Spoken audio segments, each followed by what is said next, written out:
Foreign funding का आप जिक्र कर रहे हैं कि ये एक्सपोज होंगे, ठीक है, हो जाएं ये एक्सपोज। जी जी नहीं, और इसमें भी हो रहे हैं ना, इसमें भी हो रहे हैं आप अच्छा। और मीर साहब एक और मेरा सवाल सुन लें आप। आप एक वकील जी, हैं और मुस्तफा साहब भी वकील हैं और मोहसिन शाहनवाज रंजा साहब भी वकील हैं। तमाम पाकिस्तान के वकील बल्कि आम लोग जानते हैं कि फॉरेन फंडिंग केस जो है ये इतने सालों से चल रहा है, इसको डिले किया जा रहा है, तारीख पे तारीख ली जाती है, तारीख पे तारीख ली जाती है, पीटीआई की तरफ से ली जाती है। अगर आपके हाथ साफ है तो आप तारीख पे तारीख क्यों लेते हैं?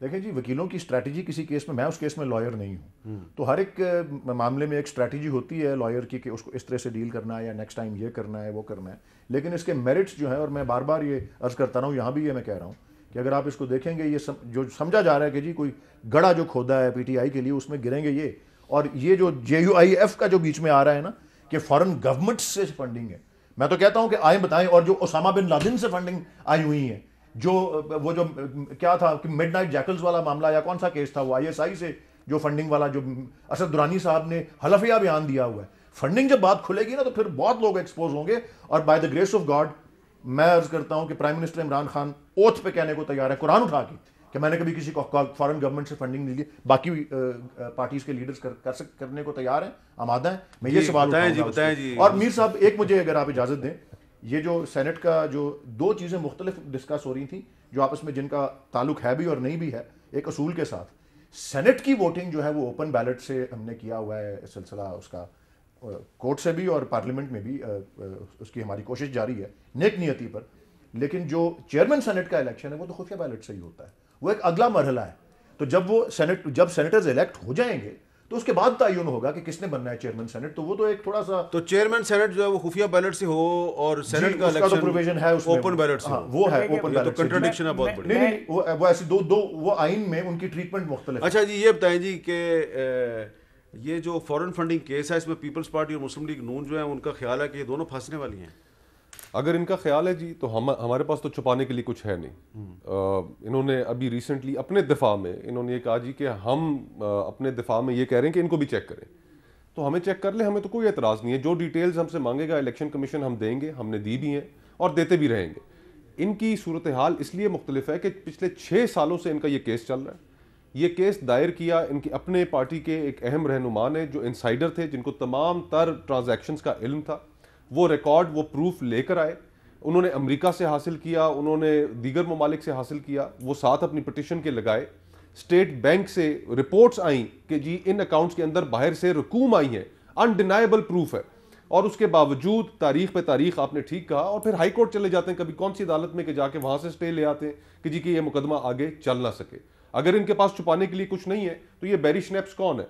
ये वो लोग कौन है जिन्होंने बाहर से इनको पैसे भेजे? ये इंदर स्वराज साहब कौन है जिन्होंने इनके अकाउंट्स में पैसे भेजे? तो एक बहुत बड़ी चीज है जिसकी पर्दादारी है, और उसका दिफा क्या है? वही कि पीपल्स पार्टी से पूछ लें, नून से पूछ लें। हमारे पास जो कुछ भी है हम अपना रिकॉर्ड इलेक्शन कमीशन को देने को तैयार हैं, दिया भी है। जहां तक सेनेट इलेक्शन का ताल्लुक है हामिद भाई, इसमें एक आईनी पोजीशन है और एक मॉरल पोजीशन है। कॉन्स्टिट्यूशन हमारा बड़ा क्लियर है, आर्टिकल 226 2 to 6, कि all elections except for the elections of the prime minister and the chief minister, बाकी सारे इलेक्शन जो है वो सीक्रेट बैलेट से होंगे। अब अगर इस सूरत हाल को तब्दील करना है तो उसके लिए एक आईनी तरमीम की जरूरत है। हुकूमत के पास क्या नंबर्स हैं आईनी तरमीम के लिए? इनके पास नंबर्स नहीं है।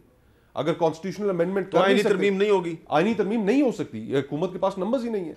जहां तक मॉरल आर्ग्यूमेंट का ताल्लुक है, तो मॉरल आर्ग्यूमेंट अपनी जगह में उसमें वजन है कि हर इलेक्शन में जब भी सेनेट का होता है बड़े बड़े इल्ज़ामात लगते हैं और ख़रीदो फ़रोख्त के इल्ज़ामात लगते हैं, जो किसी भी तरीके से एक जमहूरी कल्चर के लिए अच्छा एक तासुर उससे नहीं जाता।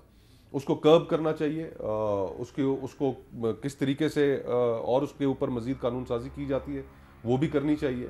तो ये उसके ऊपर एक सूरत हाल है। जहाँ तक मेरे भाई जिक्र कर रहे थे गुफ्तार के गाजी और किरदार के गाजी का, इन्होंने जिक्र किया, अल्लामा साहब के अशार है, तो फिर हम ज़रा तवज्जो इनकी भी दिलाना चाहते हैं कि अगर गुफ्तार के गाजी ये नहीं थे, किरदार के गाजी हैं, तो फिर ये 50 लाख घर कहाँ गए?